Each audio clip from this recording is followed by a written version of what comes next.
Wow, chicka wow wow. Good evening, everyone, and welcome to my podcast. I am your hostess with the mostess. L as in the letter L, and key as in the key to your heart. And you are here with Elkivate Your Life. Today is Wisdom Wellness Wednesday, and I have some wisdom wellness tips that I want to share with you. Thank you all to my consistent listeners. I appreciate you. Thank you for continuing to follow, like, share, subscribe, hopefully sponsor here in the near future. And thank you to my new listeners out there. I've had something heavy on my mind. First of all, what's up with all these recent earthquakes? Sorry, squirrel. For those of you who saw the movie Up, you know what I mean when I say squirrel. The dog sees a squirrel, stops in his tracks, looks away. I use a lot of movie references. Okay, so let's get into it. What's up with all the earthquakes lately? Is it the global warming? Is it the weather change? What are your thoughts, opinions? Or perhaps you even have some inside intel that you would like to share.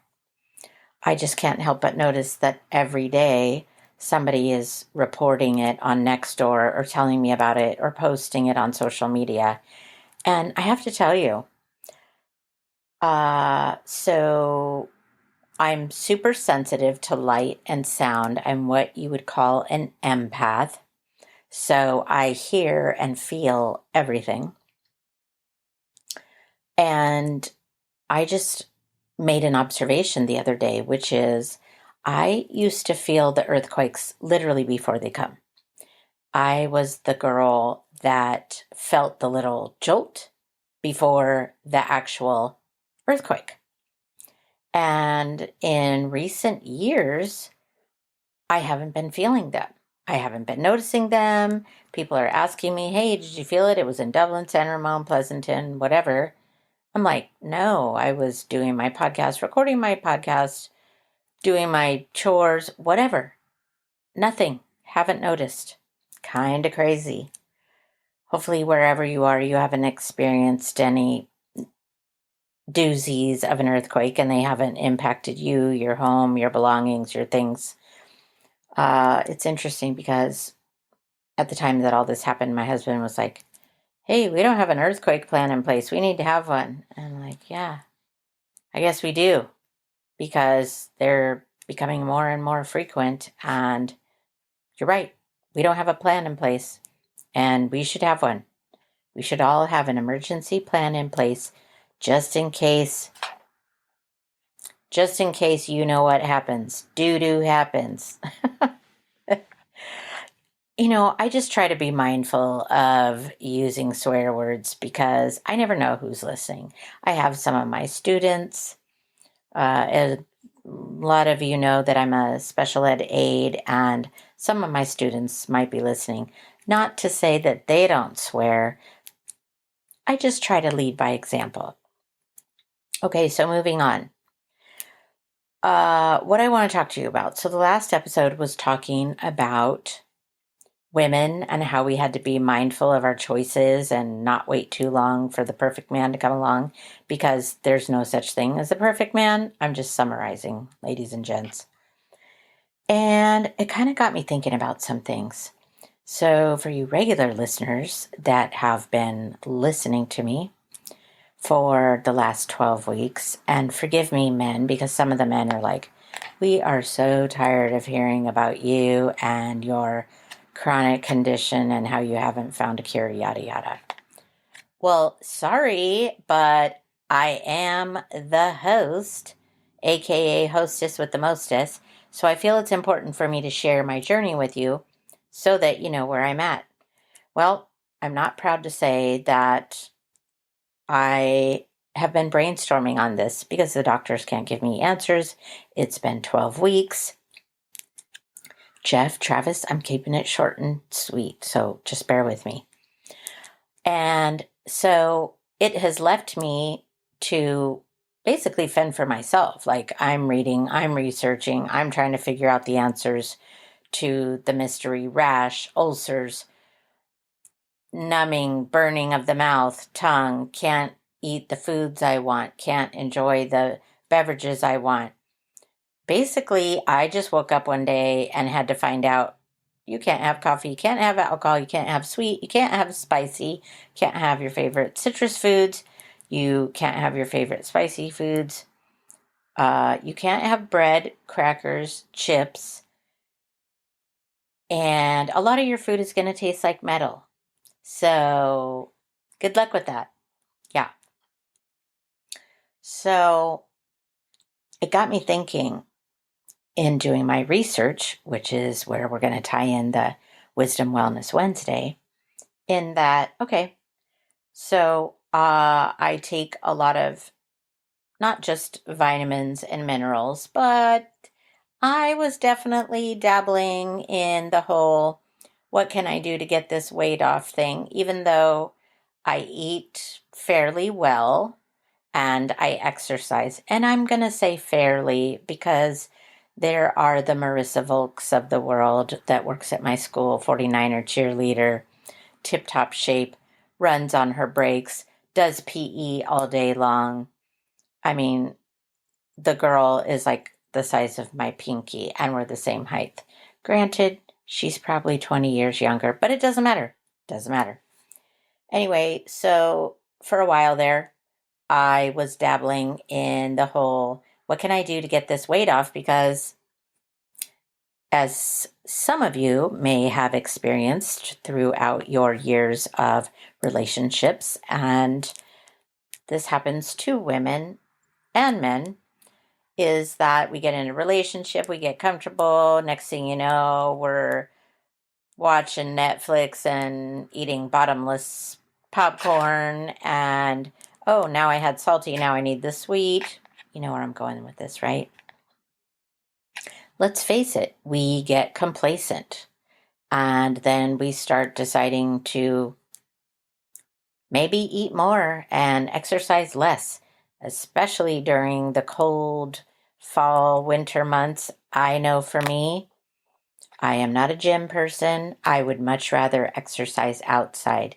Give me a bike. Give me rollerblades. Give me roller skates. Give me a mountain to hike. Anything that I can do outdoors. But going and sitting in the gym and doing the stationary bike and the weights, I can do it. And I enjoy it when I do get myself there. It's not my favorite thing. I'd much rather be out enjoying nature and exercising that way because I enjoy nature. And then the next thing you know, an hour, 2 hours have gone by, you didn't even realize you were exercising. Point is, I might have been dabbling here and there in all of the weight loss things that are out there, the fads. And just to name a few, and I'm reading a lot of information about this, GLP-1, GLP-1X, natural, Ozempic, phentermine, lemon balm. Oh my gosh, I'm trying to go down the list. Wegovy, energy boost shot, skinny shot, so many different things. And so it got me thinking, what if one of those things' side effects is what caused this chronic mouth thing? I would be so pissed at myself. And this is what we do, especially as women. I know you men put pressure on yourselves to have the perfect abs, chest, arms, legs, all that stuff, washboard abs, all that. But I just feel like women were held to a different standard. Uh, the Kardashians, for example, social media, housewives of everywhere, housewives of Orange County, New York, Potomac, Atlanta, just everything we see on social media, TV, we women are expected to wake up looking beautiful and refreshed and be fit at all times. Like, we are just supposed to wake up as if we are Snow White or Sleeping Beauty or Beauty and the Beast. Take your pick. You get what I'm saying, right? So it had me looking up all of this information, and I have to tell you, it's hard not to go down a rabbit hole. But anyway, I was looking up diet and exercise in a post-Ozempic world. If losing weight was easy, everyone would do it. 2 recent studies raised difficult questions about behavioral intentions. And so the doctors and several companies out there have been doing studies. Medications like semaglutide, Ozempic, Wegovy have changed how we talk about weight loss. Obesity was, and often still is, seen as a lifestyle problem rather than a chronic disease needing a chronic treatment. But in the frenzy surrounding the newfound popularity of this drug class, we still have a major unanswered question. What role do lifestyle interventions play in this new post-medication era? If losing weight was easy, everyone would do it. Telling people to diet and exercise is well-meaning advice, but it's not useful. Patients already want to change their habits, but desire doesn't get you to the top of Everest. Desire gets you to base camp. Mountaineering skills get you to the top of Everest. This is very interesting because, as a lot of you know, I was on a weight loss journey during COVID times. I was over 200 pounds, and at 5'4" on a good day with heels, that was not a good look for me. Not just looks-wise, but I was super unhealthy. Any and every possible health condition you could think of, I feel like I had. I had migraines. I had IBS. I had GERD. I had, oh my gosh, I'm trying to go down the list. Fibromyalgia, colitis, back pain, neck pain, just basically everything hurt. I just wasn't healthy. I was sick all the time. And I really was that girl that had a drawer full of meds for all these things that couldn't help me.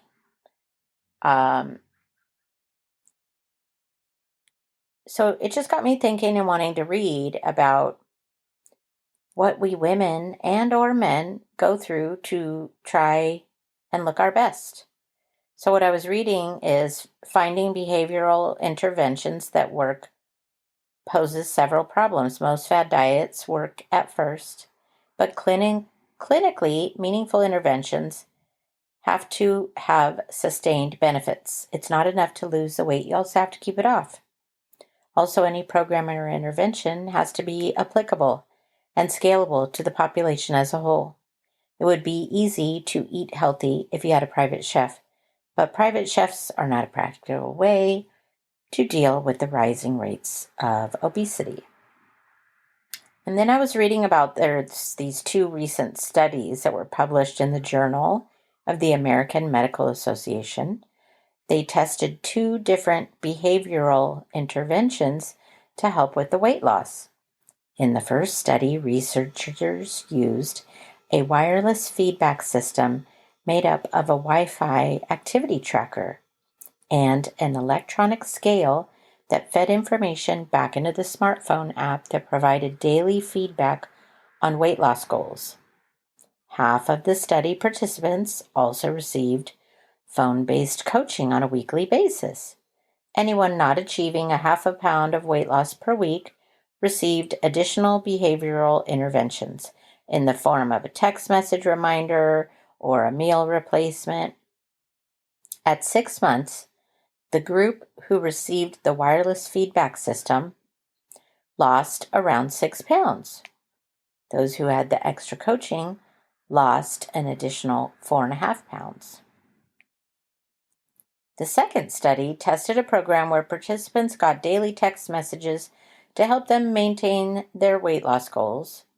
A control group received no messages, one group got just text messages, and a third group got daily text messages plus financial incentives. If they met all their weight loss goals at 1 year, they could receive a certain dollar amount. It says Canadian 700, so translate that to ours. The control group lost 1.3% of their body weight over the trial. The text message group lost 2.7%, and the group with the added financial incentives lost 3.2%.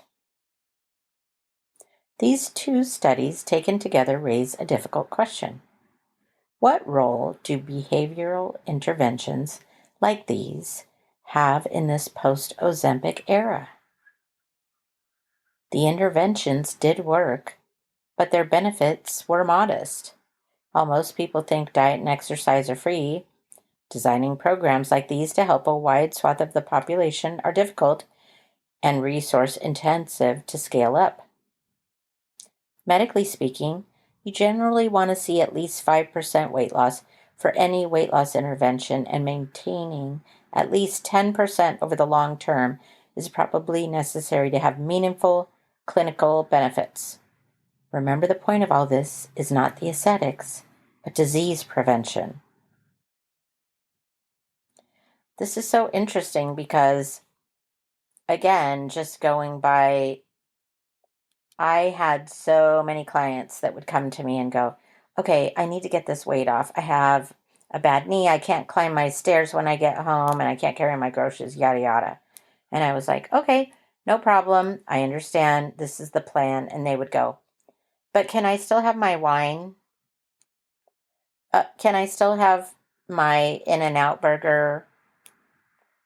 And it's like, guys, you're not just modifying, you're not just losing the weight. Let's look at it this way.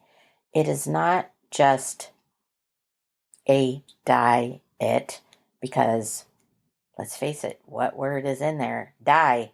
So that's why people want to give up. It's a diet. No, you want to look at it as, this is a lifestyle change for me. And I need to change the way I look at food, eat food, and I need to change my lifestyle. I can't expect to sit on my butt and eat bonbons and watch movies and lose weight just because I'm eating Weight Watchers meals, for example. Just saying, I'm just using that as an example. There's so many out there. You could have your pick. So the studies were interesting because they tested creative and fairly innovative approaches to weight loss, but the benefits were small and most did not achieve even 5% weight loss, though some lost quite a bit of weight. Balancing high-cost medical therapy against cheaper but more modest behavioral interventions is never easy. Programs like this may be appropriate for some people who really respond to external motivation, or those who need modest weight loss to counteract a recent life event, such as an illness or an injury that led to the weight gain. But just as medication is not appropriate to everyone, behavioral interventions won't work in everyone either. In the end, these are creative solutions that won't be applicable to everyone. That's why weight loss is so hard. And I found this to be so interesting, and the reason I'm bringing it up, like I said, is I feel like I've done every fad diet, weight loss. Oh my gosh. The cabbage diet, the oh gosh, the one with the brown sugar and the cayenne pepper and the syrup and the water, and remember that one? I've done keto. I have done, didn't used to be called keto. It was called something else, the Atkins diet. I've done Weight Watchers. I have done Jenny Craig. Oh my gosh. And like I said, most recently, all of the ones that I mentioned earlier. And the bottom line is, ladies and gentlemen, with the benefits will come rewards, but we also have to look at the whole picture.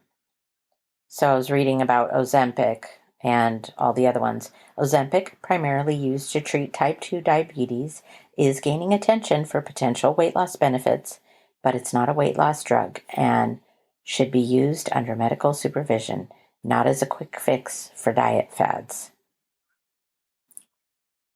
And it just goes on to talk about the side effects, which nausea, vomiting, diarrhea, how it works. It mimics a naturally occurring hormone. That's the GLP-1 or GLPX that I was referring to. So it mimics a naturally occurring hormone that helps regulate blood sugar and appetite, potentially leading to weight loss. Wegovy, also known as semaglutide, is also approved under the brand name Wegovy, which is specifically designed for weight loss. And there's all these crazy things like Ozempic face, where you lose weight too fast and your face falls and looks sunken in. And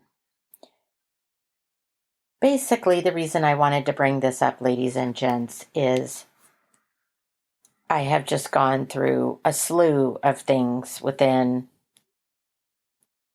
I'm going to say before July birthday last year. I had put on some weight during marriage, and I was like, man, I need to get this off. And my husband is vegetarian. I am not. He loves his sweets, his carbs. He likes to eat a variety of foods. Let's just put it like that. And so, again, sitting on the couch, watching movies, cold, rainy day. We're in that season of hibernating and just staying home and eating and drinking, right? And it just made me think, what if one of these things I did this to my body? Was it worth it? Me suffering for 12 weeks of having a burning mouth, a burning tongue. I can't enjoy the foods I like. I can't, in case you didn't hear me the first time, can't wake up with my coffee in the morning. I can't have my favorite cocktail, which is espresso martini or vodka and soda, because I can't drink the hard alcohols. I did manage over St. Patrick's Day, just so you all know, if you saw me out there, I did manage to have a little bit of wine without it burning my mouth, but I paid for it the next day. So the point I'm trying to make, so riddle me this, Batman, is the risk worth the reward? Because what if I did this to myself? What if me experimenting with all these things to lose weight put me in this position where I can't enjoy the foods that I love, the beverages that I love, the everyday snacks? Literally, the window gets smaller and smaller every day. And I probably sound like a broken record to all of you. But to all of you foodies out there who love to have your specific food, and I want you to think about this. You wake up one morning and you now have to have the boring, bland diet where all the things that you used to have for breakfast, lunch, dinner, snack, entertainment, celebration, you cannot have. Is it worth it? I'm thinking no. I'm thinking we should take a more healthy approach and not just be so quick to be the Alice in Wonderlands of the world. And this pill will make me grow small, shrink down to fit through the little doors to go in. And this pill will help me to grow bigger so that I can go into the beautiful garden. Hopefully you understand the analogy that I am giving. So, ladies and gentlemen, let's think about if we want to jump on that fad, diet, or trend and think about, is it really worth it? Maybe we should consider our other healthy, natural options. That is my Wisdom Wellness Wednesday tip for you. Thank you for joining. Thank you to my loyal subscribers, Kyle Few, Commitment to Love, Love is a Verb. Check out his book via Amazon. Not only a book to help you in loving relationships, but also self-love, which is where you have to start. That's what you have to start with, self-love, in order to be able to love others and for others to love you. Jeff Para, another loyal subscriber who is always happy to share his thoughts and constructive criticism. Thank you, Jeff. Appreciate you. Lisa Roberts Corbello, thank you so much for being a loyal subscriber. I hope you and your family are managing through these challenging times and seeing the positive in the negative things that impacted you without saying too much out of respect for her privacy. And last but not least, Mike Kaufman, the water salesman, who's out umpiring softball tonight. Thank you for listening. Thank you for being a supporter. I appreciate you. And thank you all for tuning in. I hope that you will continue to like, share, subscribe, sponsor. You can find me on all the platforms: Spotify, Apple Podcast, Podcastle, SoundCloud, Deezer, Podchaser, YouTube, Amazon Music. You can also find me on Instagram, Facebook, so many others. I hope that you will like, share, follow, subscribe, and feel free to text in your thoughts or ideas. I would love to hear what you have to say. And I do respond, I do comment, I do share your ideas and thoughts, as I did just a few episodes ago. Thank you for tuning in. Thank you for listening. Namaste. Ciao for now.